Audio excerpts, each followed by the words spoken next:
Assalamualaikum warahmatullahi wabarakatuh. Jadi, dalam kesempatan kali ini saya akan mempresentasikan hasil penelitian saya berjudul Analisis Regresi dan Korelasi Antara Tinggi Badan dengan Panjang Telapak Kaki. Perkenalkan, nama saya Arta Diwirena, nomor presensi 3 dari 11.7 Newton. Jadi, bab pertama ada latar belakang. Tinggi badan dan panjang telapak kaki adalah dua karakteristik yang sangat bervariasi di antara individu. Tinggi badan pada manusia cenderung memiliki variasi yang berbeda antara satu orang dengan orang yang lainnya. Variasi tersebut cenderung dipengaruhi oleh ras, jenis kelamin, usia, status gizi, generasi, serta kelompok etnis.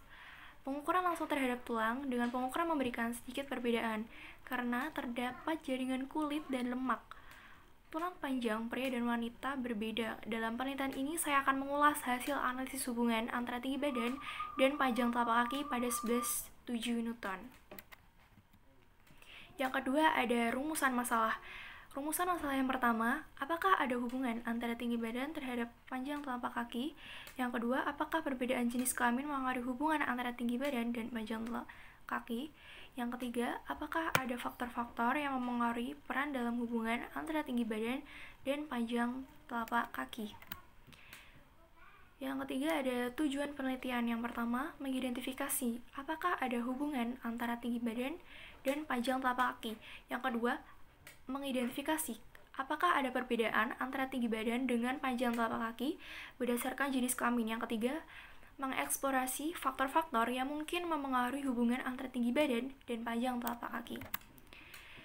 Masuk ke bab landasan teori yang pertama, statistika. Jadi statistika adalah ilmu yang berfokus pada pengumpulan, analisis, interpretasi, dan presentasi data. Ini mencakup metode untuk mengolah dan menganalisis data numerik dan non-numerik untuk membantu pengambilan keputusan dan interpretasi fenomena yang berbeda. Statistika dibagi menjadi dua cabang utama, yaitu statistika deskriptif yang menggambarkan dan mensintesis kumpulan data, dan statistika inferensial membuat kesimpulan tentang populasi berdasarkan sampel data. Yang kedua ada regresi. Regresi metode statistik yang digunakan untuk memahami hubungan antara variabel dependen yang ingin diprediksi dan satu atau lebih variabel dependen yang mengaruhi variabel dependen. Tujuan utama regresi itu adalah untuk memprediksi nilai dari variabel dependen berdasarkan informasi variabel independen, dan juga untuk menjelaskan pengaruh variabel independen terhadap variabel dependen. Contoh umum adalah regresi linear di mana hubungan antar variabel dimodelkan sebagai garis lurus. Yang ketiga ada korelasi. Korelasi adalah teknik statistik yang digunakan untuk menentukan apakah terdapat hubungan antara dua variabel dan seberapa kuat hubungan tersebut. Koefisien korelasi mengukur kekuatan dan arah hubungan linear dan menunjukkan hubungan positif yang sempurna, sedangkan minus 1 menunjukkan hubungan negatif yang sempurna, dan 0 menunjukkan tidak ada hubungan. Korelasi tidak menyeratkan kausalitas, hanya menunjukkan bahwa dua variabel bergerak bersamaan dalam suatu cara. Selanjutnya masuk ke metode penelitian. Yang pertama ada jenis penelitian, yang kedua ada sumber data, yang ketiga ada waktu penelitian, yang keempat ada pengumpulan data. Jadi yang pertama metode penelitian kuantitatif yang melakukan investigasi secara sistematis. Yang kedua sumber data. Sumber data primer yang diperoleh peneliti secara langsung atau dari sumber asli. Waktu penelitian pada tanggal 29 April 2024. Pengumpulan data dilakukan secara interview atau wawancara melalui tatap muka dan tanya langsung dengan responden. Selanjutnya ada hasil penelitian. Jadi di sini saya berjumlah 20 anak. Lebih dominan banyak anak perempuan dibandingkan anak laki-laki. Jadi dalam laporan hasil penelitian ini dapat diketahui bahwa regresi dan korelasi dapat dicari menggunakan tabel dengan mencari X min X bar, Y min Y bar, X min X bar, Y min Y bar kuadrat, X min X bar Y min Y bar terlebih dahulu.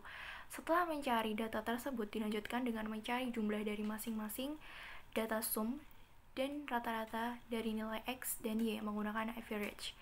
Jika ingin dihitung persamaan regresi Y topi, maka dapat dicari dengan menentukan nilai B dan A dari data tersebut dengan cara mencari B. SSXY dibagi SSXX. Sehingga B diketahui 210,325 dibagi 1254,95 sama dengan 0,1675963185784. Untuk mencari A itu Y bar min BX bar, sehingga A itu 23,18 dikurangin 0,1675963185784 dikali 162,1, sehingga didapatkan hasilnya minus 3,9874. Untuk mencari Y topi bisa masukin rumus A plus BX. Jadi udah diketahui A nya itu minus 3,9874, B nya itu plus 0,1676X. Jadi diketahui B nya itu adalah 0,1676X. Selanjutnya di sini kurvanya itu kan monoton naik. Jadi data tinggi badan dan panjang telapak kaki itu memiliki korelasi positif antara variabel X dan Y, di mana semakin meningkat variabel X, maka semakin meningkat juga nilai variabel Y. Dari data tersebut juga merupakan korelasi yang sangat kuat karena nilainya tidak kurang 0,75 sampai 0,99. Dari data di atas menunjukkan nilai korelasinya adalah 0,7986. 0,7986. Lalu interpretasi. Jadi ini udah diketahui SSXX 1254,95, SSY 441,138, SSXY 2103,25. Lalu masukin rumus, jadi R itu rumusnya SSXY dibagi sama akar kuadrat SSXX dikali SSYY. Nah, hasilnya itu kan 55,3909831. Lalu dibagi lagi sama SSXY. Nah, hasilnya didapat 0,893658027690. Nah, R-nya udah ketemu. Terus kita cari KD. KD itu koefisien determinan. Rumusnya R kuadrat dikali 100%. Nah, R kuadrat itu 0,7986246704655 dikali 100%. Hasilnya 79,86%. Jadi hasil koefisien determinan adalah 79,86%. Lalu di sini dari data tersebut menunjukkan bahwa korelasi positif. Jadi mereka yang lebih tinggi itu cenderung memiliki panjang telapak kaki yang lebih besar, dan sebaliknya teman yang memiliki badan yang lebih pendek atau kurang cenderung memiliki panjang telapak kaki yang lebih kecil. Namun juga ditemukan variasi yang signifikan dalam hubungan ini. Selanjutnya ada perbedaan gender, misalnya tuh pria sama wanita. Namun perbedaan itu dapat bervariasi tergantung pada faktor-faktor seperti etnisitas dan lingkungan.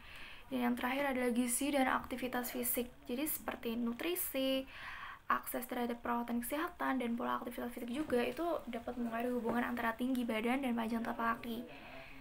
Contohnya seperti atletik itu yang setiap hari mereka fisik itu berbeda sama kita yang biasa-biasa aja. Kesimpulan, jadi berdasarkan hasil analisis hubungan antara tinggi badan dengan panjang telapak kaki, dapat disimpulkan bahwa terdapat korelasi yang signifikan antara kedua variabel tersebut. Korelasi ini menunjukkan adanya hubungan positif antara tinggi badan dan panjang telapak kaki, yang berarti semakin tinggi seorang, kemungkinan besar panjang telapak kaki juga akan lebih besar. Dalam konteks ini, perlu diingat bahwa faktor genetik dan lingkungan dapat mempengaruhi pertumbuhan fisik seorang. Berikut adalah saran. Yang pertama, ada pemantauan pertumbuhan anak-anak. Penting untuk melakukan pemantauan pertumbuhan anak-anak secara teratur, termasuk pengukuran tinggi badan dan panjang telapak kaki. Hal ini dapat membantu dalam identifikasi dini potensi masalah pertumbuhan dan perkembangan yang perlu ditangani. Yang kedua adalah penyesuaian produk. Jadi hal ini tuh digunakan dalam pengembangan produk-produk seperti sepatu atau alas kaki lainnya. Penyelesaian ukuran dan proporsi produk-produk ini, berbagai ukuran kaki yang berbeda dapat meningkatkan kenyamanan dan kinerja produk tersebut. Selanjutnya adalah pemahaman yang lebih lanjut. Penting untuk melakukan penelitian ini lebih lanjut untuk memahami faktor-faktor yang dapat mempengaruhi hubungan antara tinggi badan dan panjang telapak kaki. Jadi sekian, mohon maaf apabila ada kekurangan. Wassalamualaikum warahmatullahi wabarakatuh.